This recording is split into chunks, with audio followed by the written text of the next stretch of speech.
안녕하세요. 40대 초반으로 이혼하고 6살 된 딸아이를 키우고 있는 아빠입니다.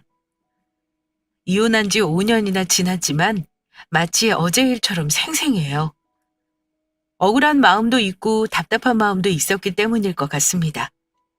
그런 마음을 하소연하려고 사연을 보내는 건 아니에요. 사실 그동안 자책하며 보낸 시간도 없지 않았어요. 하지만 최근 이혼한 전 와이프를 만나며 인과응보라 할까요? 뿌린 대로 거둔다는 그 말이 떠오르며 지난 상처가 조금은 아물어진 것 같습니다. 앞으로 더 잘 살고 싶어 이렇게 용기 내 사연을 전해요. 이혼한 이유 지금껏 어디에서도 말하지 못했거든요. 속 시원하게 털어놓고 이제는 딸아이와 더 행복하게 살고 싶습니다. 이혼한 이유를 그 어디에도 말하지 못했던 건 이혼당한 이유가 너무 씁쓸했기 때문이에요. 제목 보고 들어오셨다면 이미 어느 정도 눈치채셨을 것 같습니다. 이혼당했을 당시 제 연봉이 1억 조금 넘었거든요. 30대 중후반에 연봉 1억이면 작은 돈도 아니고 상위 30% 안에 들 정도로 안정적인 직장이라 생각했습니다. 그런데 제 와이프는 아니더라고요. 저는 회사에서 승승장구하는 잘 나가는 홍 차장으로 인정받으며 다녔습니다. 그런데 집에 오면 다른 집들과 비교당하며 제가 살 곳은 없었죠. 그래도 잘 살아보려고 애썼습니다. 그런데 사람 마음이라는 게 모두 다 제 마음과 같진 않았어요. 이내야, 이번 달 왜 이렇게 카드값이 많이 나왔어? 정이 알지? 걔 요즘 우울해서 세상을 하직하고 싶대. 친구가 우울해하는데 어떻게 내가 가만히 있어? 만나서 밥도 사주고 분위기 좋은 카페도 데려가주고 그랬지. 나 잘했지. 나 정말 좋은 친구 같지 않아? 이제 좀 기분 풀려서 살 것 같대. 걘 또 결혼하자마자 허니문 베이비로 바로 임신하고 아이 낳으면서 어디 가지도 못했잖아. 아직 애도 어리고 어디 다닐 수 없어 더 그랬나 봐. 아, 그래서 내가 차 끌고 좀 다녀줬지. 그리고 그게 뭐 많이 나왔다고 그래? 밥 몇 번 먹고 차 몇 번 마신 게 단데? 그리고 우울하다는 애 기분 전환 시켜준다고 불러서 걔 보고 밥값 내고 차값 내라고 할 수는 없잖아. 그렇다고 세상 하직하고 싶다는 애 내버려둬? 월급 관리를 제가 하고 와이프에겐 생활비 카드를 주고 사용하게 했습니다. 그런데 평소 씀씀이가 알뜰한 편은 아니었지만 이만큼은 아니었거든요. 결혼하고 6개월이 지났을 무렵이었던 것 같습니다. 평소 사용하던 금액의 2배 가까이 나와서 물었죠. 그랬더니 저도 아는 친구가 산후 우울증으로 세상을 등지고 싶다는 말을 하는데 어떻게 모르는 척 하냐며 오히려 저를 매정한 사람 취급했습니다. 맛있는 곳 데려가고 분위기 좋은 곳에서 기분 전환 시켜주다 보니 그렇게 된 거라고요. 아니 그럼 그 정의 남편은 뭐 했길래 그 돈을 고스란히 제 와이프가 냈냐고 궁금해하실 것 같습니다. 저라고 왜 안 궁금했겠어요? 저 역시도 물어본 질문이거든요. 그래, 한두 번은 그럴 수 있다 쳐. 그건 정의 남편이 할 일 아니야? 그걸 왜 당신이 하고 그래? 내역 보면 이틀에 한 번은 둘이 돌아다니며 하루 10만 원도 넘게 사용했던데 단 한 번도 밥값이나 차값 안 내는 게 더 이상한 거 아니야? 정희 남편이 정희 챙겨줬으면 걔가 우울증 왜 왔겠어? 그리고 정은의 형편 뻔하잖아. 가뜩이나 애도 있어서 귀저귀 값도 넉넉지 못한데 밥값, 차값, 기름값 내라고 해? 오빠 사람 그렇게 안 봤는데 참 치사하다. 내 친구라 그래? 오빠 친구였어도 저녁 사고 술 사는데 돈 아까워했을 거야? 항상 이런 식으로 이야기가 진행되었습니다. 친구가 기분이 안 좋으면 자기가 나서서 기분을 풀어줘야 하고 생색내야 하고요.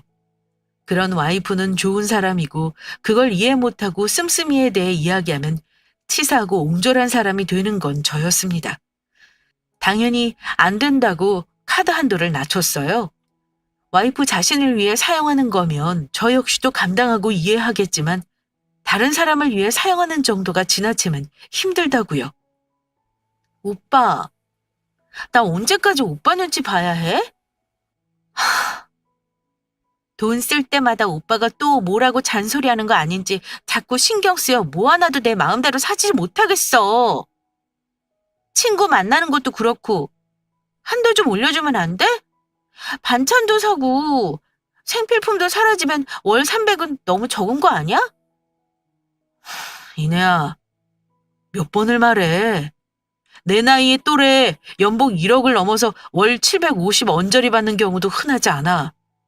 우리 결혼하면서 대출 받은 것도 갚아야 하고 저축해야 노후 대비도 할 거 아니야. 그리고 아직 아이는 없지만 태어날 아이한테 부족하지 않게 어느 정도 해주려면 돈 모아야지. 나 평일에는 집에서 거의 식사 안 하고 주말에도 아침 안 먹고 내 카드로 외식하는데 대체 300만 원이 생활비로 왜 작다는 거야? 저는 정말 이해할 수 없었습니다. 제 연봉이 1억 초반대인데 실수령액은 이것저것 떼고 나면 750 정도였어요. 30대 중반이었고 신혼부부 둘이 살기엔 부족하지 않은 금액이라 생각했습니다. 와이프에게 주는 300만 원도 사실 많으면 많지 적다고 생각하지 않았고요. 생활비라고 하지만 각종 공과금, 핸드폰 요금, 보험 같은 것들은 모두 제가 관리하고 있었습니다. 그러니까 정말 순수하게 먹고 생활하는 데 필요한 금액이었어요. 그리고 저는 평일 저녁은 주로 회사 구내식당에서 먹고 들어왔습니다. 초반에 몇 번 정시에 퇴근해 집에 온 적이 있는데 와이프가 식사 차리는 걸 다소 버거워했거든요. 점심을 늦게 먹어서 배가 고프지 않은데 제 밥상을 차리는 게 힘들었다는 소리를 한 적도 있고 친구 만나 늦는다고 저보고 알아서 챙겨 먹으라는 말을 한 적도 있었습니다. 그래서 아예 회사 구내식당에서 저녁까지 먹고 집에 오면 7시가 조금 넘었어요. 특별한 일 없으면 야근도 안 해서 먹고 오는 게 서로를 위해 나은 방법이라 생각하고 그렇게 지냈습니다. 변명처럼 나열하다 보니 조금 구차해졌는데 300만 원이 결국 생활비로 적은 돈이 아니라는 말을 하고 싶었어요. 단 둘이 사니까요. 내가 오빠랑 이래서 말을 못해.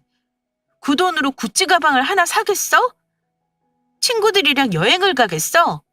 오빠 친구들 만나 술 한잔을 해도 돈 나가는 게 쑥쑥이라는 거 알 거 아니야. 장 보는데 기본적인 것만 사도 백화점에서 20만 원 훌쩍 넘는데 300이 대체 왜 넉넉하다는 건지. 내가 답답해서 오빠랑 말을 못하겠어. 월천도 못 버니까 생활비도 한계가 있네. 아, 답답해. 누구한테 하소연도 못하고. 이내야, 내가 너한테 100만 원, 너 마음대로 사용하라고 용돈도 따로 주잖아. 나는 용돈 10만 원도 안 돼. 밥도 회사에서 먹고 술을 좋아하는 것도 아니니 쓸 일도 없고. 너도 잘 알잖아. 그리고 명품 가방? 사달래서 지난 생일에 사줬잖아. 아니야? 나는 친구들도 안 만나. 너도 알다시피 회사 끝나면 저녁 먹고 바로 집으로 오잖아. 너 힘들다고 저녁도 집에 와서 안 먹고 회사에서 먹고 오는데 뭐가 힘들다는 거야? 처음엔 안 그랬는데 갈수록 와이프는 저에게 요구하는 게 많아졌습니다. 대체 이렇게 돈만 밝히는 여자랑 어떻게 결혼했는지 궁금해하실 수 있는데 연애할 땐 안 그랬어요. 오히려 그땐 회사에서 승진과 맞물려 야근도 잦고 한창 일할 때라 힘들었는데 그렇게 힘들면 결혼해도 함께하는 시간이 없으니 이직해서 돈 적게 벌어도 시간이 여유로운 곳에 있었으면 좋겠다는 말을 했습니다. 함께 있는 것 자체만으로 행복해하던 순순한 여자였어요. 그 모습이 사랑스러워 결혼을 결심했으니까요. 연애할 땐 와이프가 회사 다니고 있었는데 몸이 약해 자주 쓰러지기 일쑤였습니다. 결혼하면 아이도 가져야 하니 1년 정도 쉬면서 몸도 만들고 가정에 충실했으면 좋겠다고 제가 말해서 집안일을 하며 살림만 했어요. 그러더니 점점 변해갔습니다. 이 늦은 시간에 어디 나가? 같이 가줄까? 아니야, 뭐하러. 오빠가 왜? 동네 언니들 만나러 가. 이제 나도 임신하면 이 동네에서 아이도 낳고 계속 살 텐데. 친구들 만들어두면 좋잖아. 오늘 모임 있다고 해서 나가려고. 나 좀 늦을지 몰라. 먼저 자. 가드 한도를 낮췄더니 동창들을 만나던 와이프는 동네 사람들과 어울리기 시작했습니다. 돈 쓰는 걸로 뭐라 했더니 멀리 가면 옷차림 하나부터 신경 써야 하는데 동네 사람을 만나면 편하게 입고 나가도 되고 아이 태어나도 다양한 정보를 얻으니 일석이조라며 한동안 신나게 나가더라고요. 저는 화도 났지만 솔직히 참고 넘어간 부분도 컸습니다. 와이프 말대로 아이를 갖게 되면 아이가 어느 정도 클 때까지 밤 늦게 나가는 거 자유롭지 못할 테고 할 수 있을 때 하는 것도 뭐 나쁘지 않겠다는 순진한 생각을 한 거죠. 그런데 돈에 대해 만족 못했던 부분들과 맞물려 다른 사람들과 자꾸 비교하며 저를 못난 사람 취급했습니다. 오빠, 우리 차 외제차로 바꾸면 안 돼? 왜? 우리 차 결혼할 때 바꿔서 아직 1년도 안 된 거잖아. 할부금도 그대로인데 뭘 바꾼다 그래? 아니, 몰랐는데 동네 언니들 다 외제차더라고. 차 뭐냐 해서 국산이라고 했더니 안 봐도 뻔하다는 소리로 아이 낳을 거면 미리 외제차로 바꾸고 운전도 익숙해두라고. 안전상 생각하면 훨씬 이득이라는데 우리도 외제차로 바꾸면 안 돼? 아니, 그렇잖아. 다른 사람들은 다 그러고 산다는데 우리만 시대에 뒤처지게 국산차가 뭐야? 창피하게. 이게 시작이었습니다. 그래도 그 전까지 돈으로 문제가 있었어도 누구와 비교하며 요구하는 건 없었어요. 집에만 있다 보면 돈 버는 것에 무감각해질 수 있다 생각했죠. 그런데 다른 사람과 비교하기 시작하니 저도 솔직히 마음이 상하더라고요. 사람 마음이라는 게 참 그래요. 그동안 돈으로 부족하다 할 때와 다르게 이제는 다른 사람들을 들먹거리며 비교하기 시작하니 제 자신이 초라해졌습니다.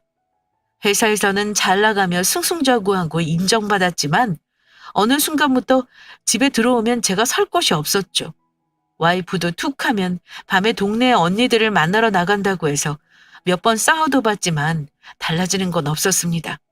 사소한 것으로 시비를 붙기 시작하니 차라리 나갔다 와라고 저도 말할 정도였거든요. 행복했던 건 와이프가 딸아이를 임신하고 난 이후 출산까지였던 것 같습니다. 오빠, 나 수박 먹고 싶어. 정확히는 내가 아니라 우리 뱃속의 땡구리가. 그래, 알았어. 잠깐만 기다려. 내가 지금 얼른 가서 사올게.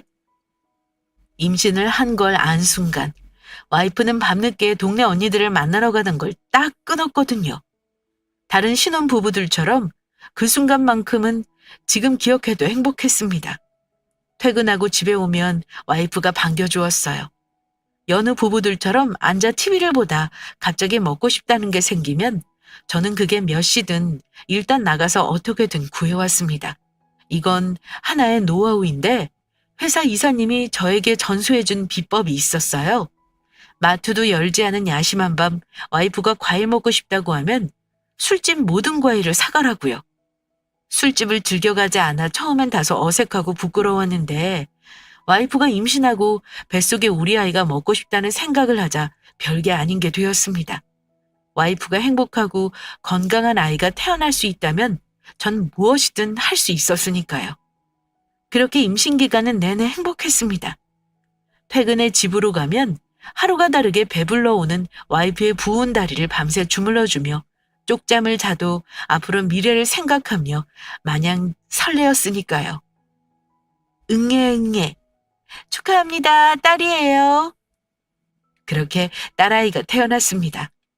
요즘에는 임신하면 입체 초음파로 아이 모습을 어느 정도 예측할 수 있는데 그 모습과 똑같이 나온 딸이 너무 신기했어요. 엄마 뱃속에 있는 양수의 생활에서 여기저기 불어터진 모습으로 쭈그라고 이상했지만 이 모든 게 사랑스럽게 느껴졌습니다. 지금 딸아이가 6살인데 처음 만났던 그 모습이 아직도 생생할 정도로 눈에 넣어도 아프지 않은 존재였어요. 처음 만났을 때부터 지금까지 그랬고 앞으로도 제 목숨과 바꾸어도 안 아까운 아이입니다. 그렇게 아이가 태어나고 다른 집들과 마찬가지로 저희 집에도 육아로 인해 힘든 시기가 찾아왔어요. 대부분 그렇듯 아빠보다 엄마가 힘들고 지치며 발생하는 문제에 다시 동네 언니들을 만나며 문제는 더욱 불거졌습니다. 3개월은 모유 먹인다며? 분유 먹이게? 언니들 말 들어보니까 애는 초유만 먹이면 된대. 모유 먹이면 몸매 망가지고 체력적으로 힘들다고 다 만류하던데? 오빠는 내 걱정보다 애 걱정이 먼저야? 다른 집은 마누라 힘들다고 상주도우미 고용하고 그런다던데. 오빠는 그런 거 없이 애 걱정만 하네? 와, 벌써부터 갓 태어난 애 걱정하면 앞으로 나는 눈에 보이지도 않겠어. 오빠, 말해봐. 나랑 애랑 물에 빠지면 누구 먼저 구할 거야? 그때 상황을 전달하려고 이야기를 적다 보니 저도 어이가 없네요. 아마 대화 내용을 들으시는 시청자분들은 산후조리도 안 하고 와이프 혼자 애를 케어하는 거야? 황당해 하시며 제가 욕먹을 짓 했다고 하실 수 있습니다. 그런데 전혀 아니에요. 그때는 저도 이상한 걸 인지하지 못했는데 이렇게 적어보니 이상했네요. 저 이야기 나온 곳이 바로 산후조리원이었습니다. 그리고 임신했을 때 모유 수유하는 게 유방암 예방에도 좋고 아이와 유대관계 형성에도 좋아 적어도 3개월, 길면 6개월은 모유 수유를 하겠다고 저와 동영상도 찾아보고 공부했거든요. 그래서 당연히 그런 줄 알았죠. 그런데 조리원 들어오고 3일 만에 말을 바꾸니 당황스러워 제가 물어봤던 겁니다. 그런데 동네 언니들이 요즘 시대에 누가 모유 수유하냐며 초유 먹인 걸로 됐다고 했대요. 제가 사실 남자라 잘은 모르지만 모든 여성들이 모유가 잘 나오는 건 아니라고 조리원 선생님들이 그랬습니다. 그런데 와이프는 모유 양도 질도 좋아서 출산초부터 이러기 쉽지 않다며 조리원 선생님들의 찬사를 받았어요. 모유 수유가 밤잠 자기 힘들고 어렵다고 하지만 아이를 위해 하자고 저도 돕겠다고 이야기해서 의아해서 물었던 거죠. 그런데 오히려 절 나쁜 사람 취급했습니다. 아이가 아닌 와이프 본인을 생각한다면 말렸어야 한다고요. 요즘 분유 얼마나 잘 나오는데 몸 약한 거 알면서 그걸 하라고 했냐며 제가 말하기 전 아이를 위해 하겠다고 열심히 찾아 알아보던 모습은 온데간데 없었죠. 그래? 그래도 아기의 평생 중 해줄 수 있는 3개월이라 해준다면 좋겠지만 네 말대로 내가 하는 게 아니라 네가 수고하는 거니 내가 어떻게 하지 못하겠어. 네가 하고 싶은 대로 해. 오빠는 말 참 이상하게 한다? 아이에게 줄 수 있는데 내가 못 해준다는 거야? 나만 나쁜 애 만들고 오빠는 그럼 맘 편해? 옛날처럼 먹일 게 없어야 젖 먹이는 거지. 내가 소야? 오빠 수유 안 해봤지? 그 느낌 얼마나 별로인지. 소된 느낌이라고. 아, 진짜 말하기도 창피하네. 그걸 어떻게 나보고 계속 하라고 말해? 이것 봐, 내 걱정은 하나도 안 하고 아이 걱정이잖아? 모유 수유 못한다고 하면 내가 힘들어서 그런지 어디 아픈 곳은 없는지 걱정해야 하는 거 아니야? 얼굴 꼴 보기 싫어. 그만 집으로 가. 말을 하면 오히려 역효과가 났습니다. 시청자 여러분도 제가 못할 말했다 생각하세요? 저는 아이 아빠니까 제가 해줄 수 있는 거였다면 회사 일이 힘들어도 어떻게든 했을 거라 생각합니다. 평생 아니고 3개월이니까요. 가족을 위해 밤샘 근무하며 프로젝트도 하는데 내 아이를 위해 3개월, 아니 그보다 더 오랜 세월을 힘들다 하지만 못할 이유가 있을까요? 많은 분들이 그랬듯 저 역시 이제는 부모가 되었으니 당연하다 생각했습니다. 와이프는 달랐지만요. 말 꺼내기 무섭게 저는 매정한 사람이 되어 조리원에서 쫓겨났어요. 집으로 돌아오는 차 안에서 참 씁쓸했던 기억이 나네요. 이 시간에 어디가? 이 시간 아니면 내가 맘 편히 돌아다닐 수 있어? 낮 시간 내내 애기 보느라 집에서 한 발자국도 나가지도 못하는데. 그나마 오빠가 와서 애기 보니까 내가 걱정 없이 동네 나가는 거지. 멀리 가는 것도 아니고 동네 언니들 보러 간다는데 그것도 내가 오빠 눈치 봐야 해? 밤이면 애는 자고 자다 중간에 깨면 분유 타먹이면 되니까 오빠도 그건 할 수 있잖아. 하고 못하고 문제는 아니잖아. 아직 너 몸도 성치 못한데 쉬지 않고 나가니까 하는 소리야. 됐어. 나가는 거 마음에 안 드니까 하는 소린 거 다 알아. 괜히 마음에 안 드니까 내 몸 걱정하는 척 하지 마. 마음병이 생기겠는데 안 나가는 게 이상하지. 스트레스는 만병의 근원인 거 몰라? 매일 말도 안 통하는 애 붙들고 있자니 답답해 죽겠어. 나 좀 나가서 기분 전환 좀 하고 올게. 먼저 자. 애 깨면 분이 먹이고. 조리원에서 집으로 돌아와 한 달이 지났을 무렵부터 와이프는 밤이면 동네 언니들을 만난다고 나갔습니다. 술을 마시고 오는 건 아니지만 무슨 여자들이 할 이야기가 그리 많은지 자정을 넘기기 일쑤였죠. 퇴근함과 동시에 바톤 터치하듯 와이프는 밖으로 나가기 바빴습니다. 그렇게 동네 언니들을 만나는 일수가 늘면 늘수록 절 비교하는 건 더 심해졌어요. 산후 우울증이 왔을까 걱정이 들 정도로 신세한탄하며 자기가 이렇게 살 팔자가 아닌데 절 만나 팔자가 꼬였다며 한숨을 쉬기 시작했습니다. 내가 내 팔자 꼬았네. 내가 진짜 한 외모에서 인기 많았던 거 오빠도 알지?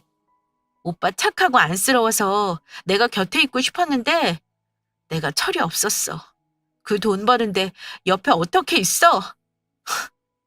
속 터지는데 결혼은 현실이라는 동네 언니들 말 맞았어. 사랑을 씹어먹는다고 배가 차는 것도 아니고 뭐 하나 내 맘대로 쓰지도 못하는데 그놈의 철없는 사랑 타령은 뭐하러 했는지. 왜? 또 뭐가 불만이라 나를 깎아내리는데? 내가 언제 오빠를 깎아내린다고 해? 그냥 바른 말 한 거지? 언니들이 내가 아깝다잖아. 나이 차이도 있는데 더 잘 나가는 사람 만날 수 있었는데 이렇게 빨리 결혼해서 고생한다고. 사람 안 쓰냐고 다들 놀래. 애기 낳은 지 얼마 안 됐는데 빨리하고 살림하냐고. 육아까지 하느라 마음고생 몸고생 심하다는데 뭐 어째? 내 팔자 내가 꼰 거니 누구한테 하소연도 못하고 그냥 웃고 말지. 그럼 이런 신세한탄 동네 언니들한테? 내 얼굴에 침 뱉기 뻔한데?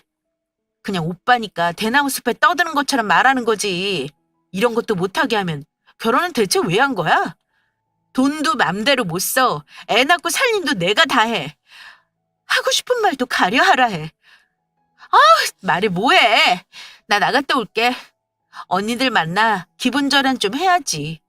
공감해주고 내 편 들어주는 건 동네 언니들밖에 없는 것 같다.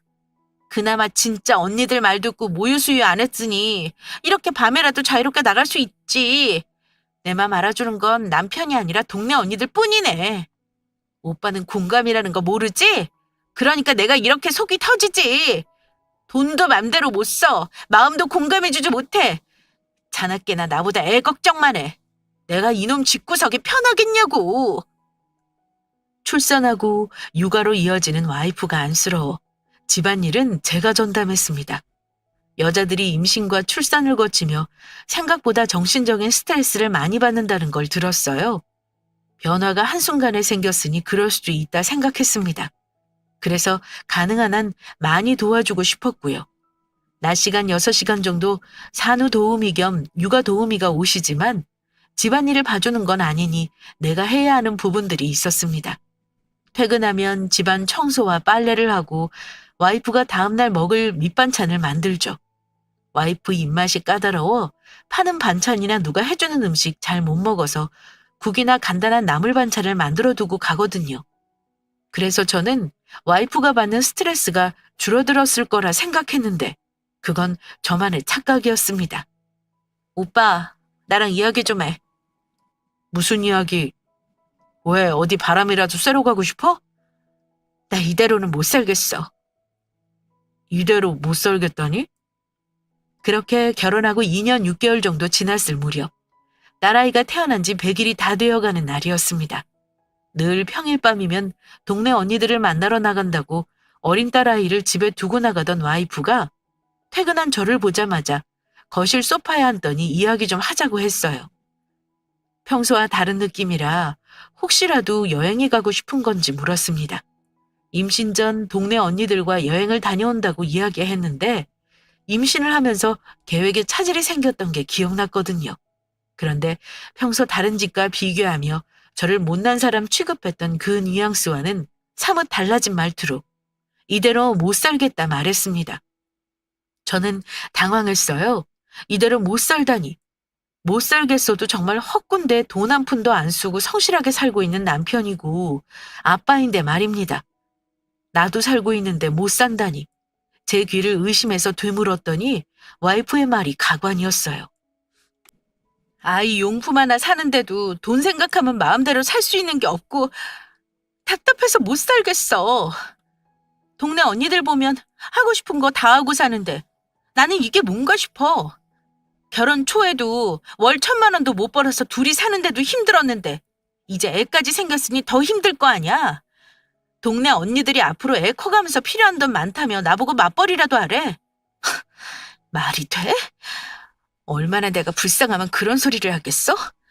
자기들은 남편이 벌어다 주는 돈으로 편하게 외제차 끌고 다니고 밤이면 와인바 가고 명품 가방 사고 가고 싶을 때 해외여행 가고 골프 치러 다니고 돈 펑펑 쓰면서 다들 내 걱정한다고.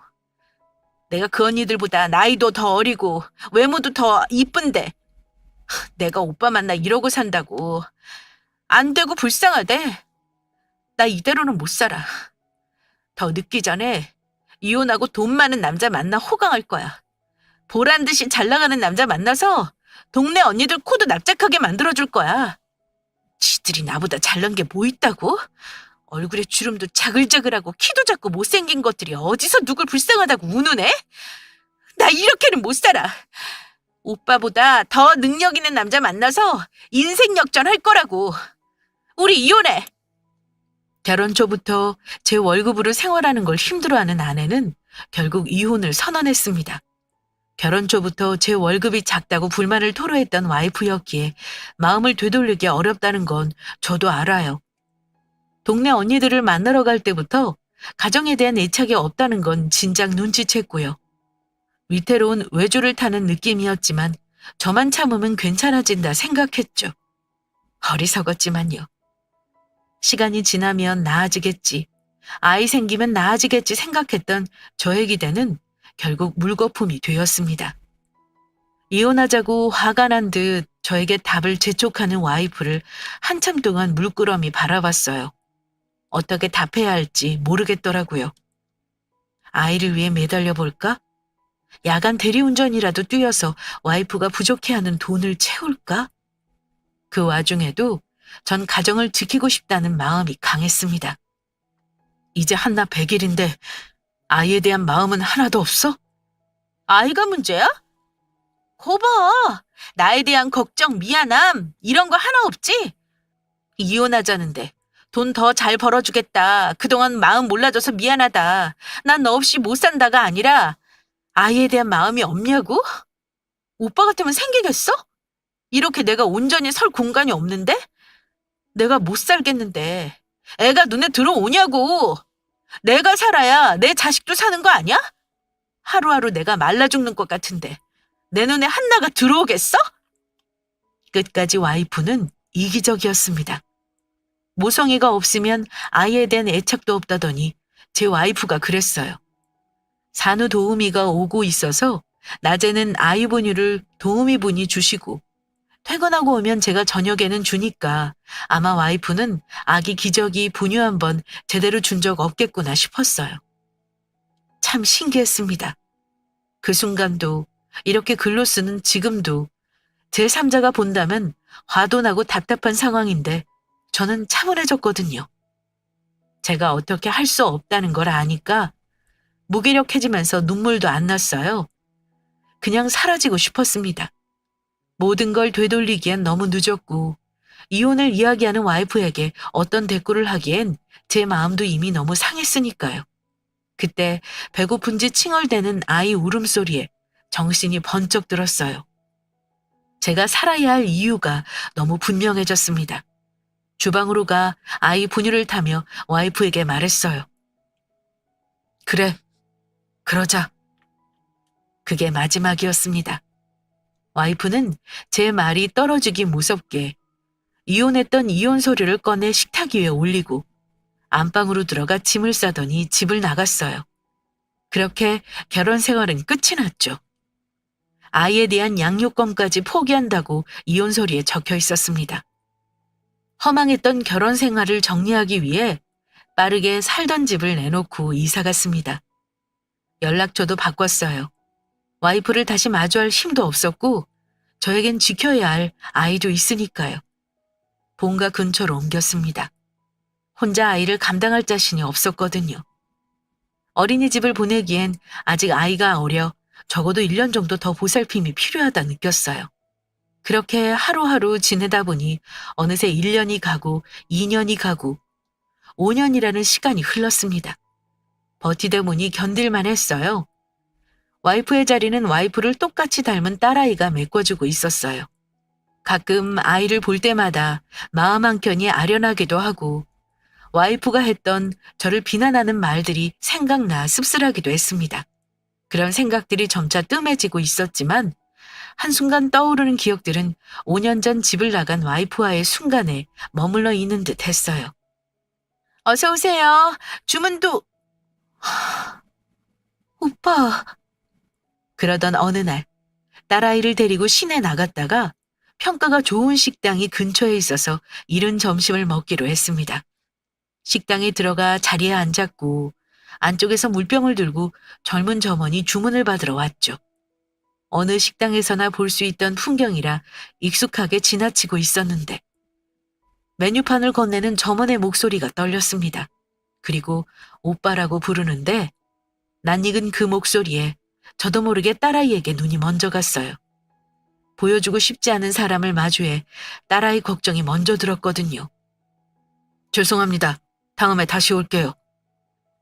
저는 황급히 딸아이 손을 붙잡고 식당을 빠져나갔습니다. 불편한 자리에서 식사를 하고 싶지 않았어요. 전 와이프와 어떤 이야기를 하고 싶지도 않았던 거죠. 아직도 헤어졌던 그날에 머물러 있던 저에게 갑작스런 와이프의 등장은 당혹 그 자체였으니까요. 발빠르게 가게를 빠져나가는데 전 와이프가 뒤따라 나왔습니다.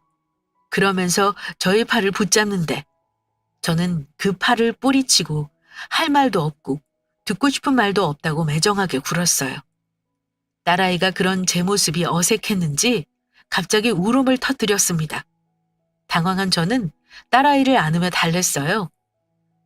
시선이 전 와이프가 아닌 딸아이에게 머물자 이내 제 마음은 이상하게 평온해졌습니다. 오빠, 보고 싶었어. 연락처도 바꾸고 집도 이사가서 찾을 수 없더라. 회사에도 찾아갔는데 이사로 이직했다는 소리만 전해 듣고 어디로 이직했는지 물어도 아무도 가르쳐주지 않아 알 수 없었어. 그런데 인연은 인연인가 봐. 이렇게 우연히 만나고. 한나는 꼭 나를 닮았네? 우리 셋이 이렇게 서 있으니까 진짜 가족이 만난 든든한 느낌이다. 그렇지, 오빠? 떠날 때도 마음대로 이야기하더니 지금도 이렇게 자기 마음대로 이야기하는 전 와이프를 보니 웃음이 났습니다. 돈 잘 버는 남자 만나러 간다고 호언장담하더니 꼴 좋게 되었구나 속 시원했어요. 이혼하고 2년 정도 지나 스카우트 제의가 들어왔었어요. 다니던 회사 계열사인데 규모는 작아도 이사로 승진하는 게 조건이었죠. 연봉 2배를 받게 되면서 삶이 더 여유로워졌어요. 저는 이혼하고 숭숭장구. 생각지도 않게 일이 술술 풀렸는데 전 와이프는 아닌 것 같았습니다. 제가 물어보지도 않았는데 저를 찾기 위해 했던 노력들을 이야기하는 걸로 보아 돈 잘 버는 남자 만나는 건 실패했다는 걸 알았죠. 가족? 언제 우리가 가족이었던 적이 있었을까? 너한테는 나와 한나가 가족이 아니라 동네 언니들이 가족 아니었어? 이제야 왜 가족이라는 테두리로 다시 엮으려 해? 지긋지긋해서 벗어나고 싶다며. 오빠, 미안해. 많이 상처받았지. 오빠 옆에서 난 빛날 수 있었는데 내가 몰랐더라고. 동네 언니들? 말도 마. 남 이야기 쉽게 하는 여자들이랑 엮이지 말았어야 했는데 내가 노란한 걸 얼마나 후회했다고. 식당 일하며 돈 벌어보니까 오빠가 벌어다 준 돈이 결코 작은 돈이 아니었다는 걸 이제 알았어. 나를 공주같이 대해주는 오빠였는데 나는 그걸 왜 몰랐는지. 나 반성 정말 많이 했어. 매일 반성하고 보고 싶다고 기도했어. 이렇게 만난 거 보면 하늘이 내 기도를 들어줬나 봐. 이혼한 이후부터 한순간도 나 편하게 잔 적 없어. 제가 사랑했던 순수한 모습의 여자는 이미 사라진 지 오래였습니다. 결혼 내내 저에게 돈 못 벌어온다고 비교하며 기죽이던 전 와이프는 이혼 후에도 달라진 건 없었어요.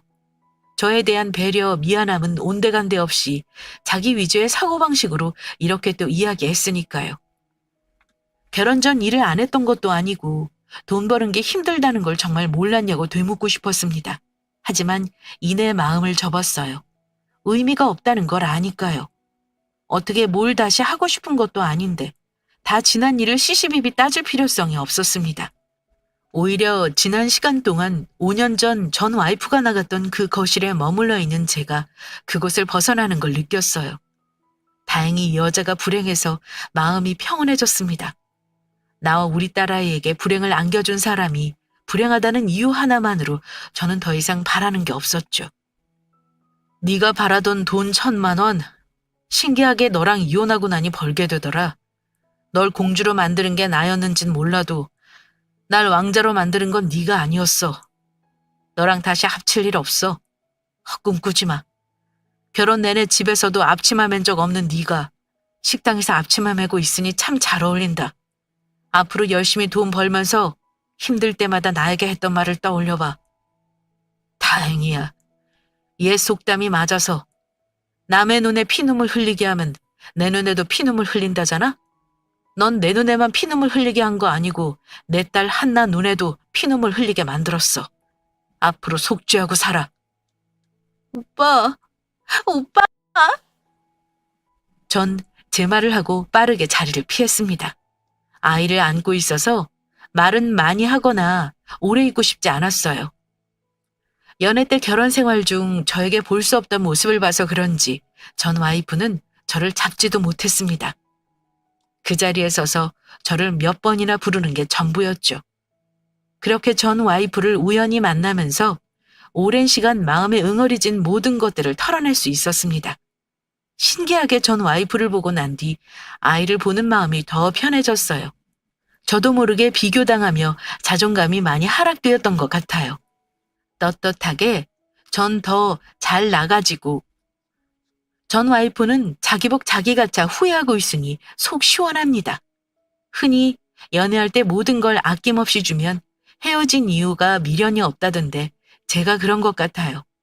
짧았던 결혼이지만 전 제가 할 수 있는 걸 다 했으니 후회도 미련도 없어요.